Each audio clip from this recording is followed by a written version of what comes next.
has to do with the birth of a product till the death of a product. That's just the basic process. So I'm going to explaining it. It starts with the introduction stage, the growth stage, the maturity stage, and the decline. So I'll be explaining them one by one. The introduction stage, this is when your product just comes into the market. Maybe you want to start a new product, like maybe a biscuit, for instance. Now, people don't know about the biscuit before. It just came, it just vetted the concept, and they have produced the first batch of the biscuits now automatically you have what they call early adopters and late adopters. Who are early adopters? These are people that get to see your product on time and then they patronize it on time.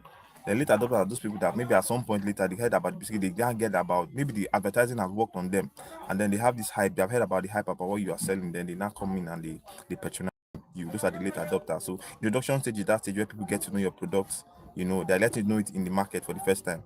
So people are really not, they don't really know it yet, they just came into the market, yeah.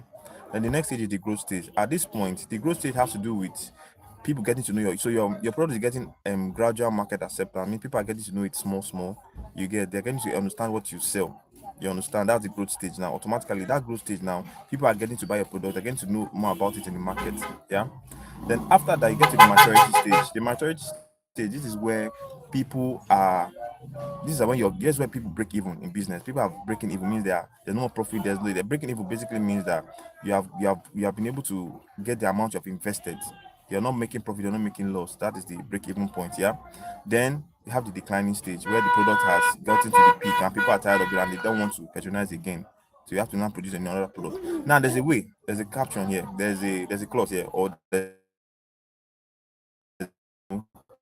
that rebranding basically focuses on you being able to how will I put it now?